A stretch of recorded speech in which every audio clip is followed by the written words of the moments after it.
भक्तों, ओम नमः शिवाय, श्री शिवाय नमस्तुभ्यम, जय श्री महाकाल। जी हाँ भक्तों, क्या आपका भी जो बच्चा है उसका जो मन है वो पढ़ाई लिखाई में बिल्कुल भी नहीं लगता।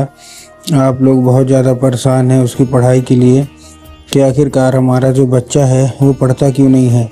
जब भी आप उसको पढ़ाने के लिए बैठाते हो तो कहीं वो घूमने चला जाएगा, कहीं खेलने चला जाएगा, कहीं कुछ करेगा, कहीं कुछ, लेकिन पढ़ेगा बस बिल्कुल भी नहीं। तो आपको परेशान होने की बिल्कुल भी आवश्यकता नहीं है, क्योंकि आज जो मैं आपको उपाय बताने वाला हूँ, अगर आपने इसको ध्यान से सुन के और अच्छे तरीके से कर लिया तो अवश्य रूप से आपका जो भी बच्चा है जिसका भी मन पढ़ाई लिखाई में नहीं लगता, अवश्य रूप से उसका जो मन है वो पढ़ाई की ओर आकर्षित होगा ही होगा। क्या करना है, कैसे करना है, पूरा मैं आपको बताने वाला हूँ और अच्छे तरीके से आपको बताने वाला हूँ। तो बस उपाय ध्यान से सुन के अच्छे से करिएगा ज़रूर। क्या करना है, कैसे करना है, एक एक चीज़ आपको ध्यान से बताने वाला हूँ। देखिए, आपको भी पता होगा कि पूज्य गुरुदेव की जो कथा होती है उसमें लाखों की भीड़ आती है। क्या आती है? लाखों की भीड़ आती है। और जब गुरुदेव की कथा में लाखों की भीड़ आती है तो वहाँ ज़्यादातर जो भक्त होते हैं वो क्या करते हैं, पत्र के द्वारा अपनी इच्छा और अपनी मनोकामना जो होती है वो गुरुदेव तक पहुँचाते हैं। तो अभी गुरुदेव की कथा चल रही थी, आज से 4 से 5 महीना पहले की बात है। गुरुदेव की कथा चल रही थी और गुरुदेव की कथा में लाखों की भीड़ आई। अब जब गुरुदेव की कथा में लाखों की भीड़ आई तो वहाँ ज़्यादातर जो भक्त थे ना, उन्होंने क्या किया, पत्र के द्वारा अपनी इच्छा और अपनी मनोकामना जो थी वो गुरुदेव तक पहुंचाई। अब जैसे ही गुरुदेव के पास पत्र पहुंचा और गुरुदेव ने पत्र पढ़ा तो वहां गुरुदेव ने देखा कि ज़्यादातर जो भक्त हैं उनकी क्या है, केवल एक ही इच्छा और एक ही मनोकामना है। क्या कि गुरुदेव, हमारा जो बच्चा है उसका जो मन है वो पढ़ाई लिखाई में बिल्कुल भी नहीं लगता। कृपया करके कोई उपाय बता दें ताकि हमारे बच्चे का जो मन है वो पढ़ाई की ओर आकर्षित हो। हम लोग बहुत ज़्यादा परेशान हैं उसकी पढ़ाई को लेके।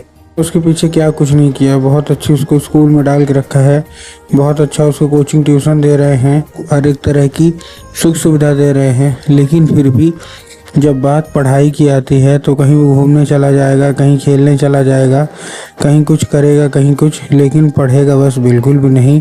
हम लोग बहुत ज़्यादा परेशान हैं उसकी पढ़ाई के लिए। कृपया करके कोई उपाय बता दें। अब जब गुरुदेव ने देखा तब गुरुदेव ने 2 से 3 उपाय बताए और कहा, केवल और केवल ये उपाय कर लेना, तुम्हारा जो भी बच्चा है जिसका भी मन पढ़ाई लिखाई में नहीं लगता, अवश्य रूप से उसका जो मन है वो पढ़ाई की ओर आकर्षित होगा ही होगा। अब जैसे ही गुरुदेव ने यह उपाय कर लेना, तुम्हारा जो भी बच्चा है बस रूप से पढ़ाई की ओर आकर्षित होगा ही होगा। अब जैसे ही गुरुदेव ने उपाय बताया, लोगों ने यह उपाय किया और वही लोग गुरुदेव की कथा में मात्र 1 से 1.5 महीने के बाद वापस आए। जब वो वापस आए तो उन्होंने फिर से एक बार गुरुदेव को पत्र लिखा, लेकिन ये वाला जो पत्र था ये गुरुदेव को धन्यवाद के रूप में पत्र था कि गुरुदेव हो, धन्य हो आपका, आपके द्वारा बताया गया उपाय हमने किया है, हमारी सारी इच्छा मनोकामना पूरी हो गई है, आपका कोटि कोटि धन्यवाद। तो देखिए, जो लोग भी मेरी आवाज़ अभी सुन रहे हैं ना, अगर आपको भी जानना है कि आखिर ऐसा कौन सा उपाय है जिसको करने मात्र से इच्छा मनोकामना पूरी होती है, तो चलिए हम बताते हैं आपको आज की इस वीडियो के माध्यम से कि आपको करना क्या है। तो बस उपाय ध्यान से सुन के अच्छे से करिएगा ज़रूर। देखिए, जो हमारा पहला उपाय है वो 3 काली तिल और 1 धतूरे का उपाय है। क्या क्या लेना है आपको? 3 काली तिल लेना है और साथ में आपको लेना है 1 धतूरा। ठीक, अब रख दिया, रखने मतलब ले लिया, लेने के बाद आपको पहुंच जाना है कहाँ? सीधा सीधा शिव मंदिर। अब जैसे आप शिव मंदिर पहुंचेंगे, शिव मंदिर पहुंचने के बाद आपको क्या करना है, दक्षिण दिशा में खड़ा हो जाना है और उत्तर की ओर अपना चेहरा कर लेना है। अब देखिए, दक्षिण और उत्तर में ना बहुत सारे लोग क्या होगा, बहुत सारे लोग कंफ्यूज हो जाते हैं कि दक्षिण क्या है और उत्तर क्या है, हमको थोड़ा साफ साफ बताओ। तब गुरुदेव ने साफ साफ बताया है कि आप जिस भी शिव मंदिर जा रहे हैं उस शिव मंदिर का जिधर साइड जलाधारी होगा आपको अपना चेहरा उधर साइड करके खड़े हो जाना है। ठीक, खड़े हो गए। खड़े होने के बाद आपको क्या करना है, एक नाम लेके, कौन सा, महादेव का बहुत ही सुंदर सा नाम है, श्रम्भेश्वर महादेव। तो आपको करना क्या है, आपको श्रम्भेश्वर महादेव का नाम लेके और उन्हीं का स्मरण करके आपको चुपचाप क्या कर देना है, आपको अर्पित कर देना है। ठीक जैसे ही आप अर्पित करेंगे, पूज्य गुरुदेव कहते हैं कि मात्र 1 से 1.5 महीने के अंदर आपको फल मिलना शुरू हो जाएगा और आपका जो बच्चा है उसका जो मन है वो पढ़ाई की ओर आकर्षित होने लगेगा। ठीक, ये था हमारा कौन सा, ये था हमारा पहला उपाय। ठीक, अब हम चलते हैं अपने दूसरे उपाय की ओर।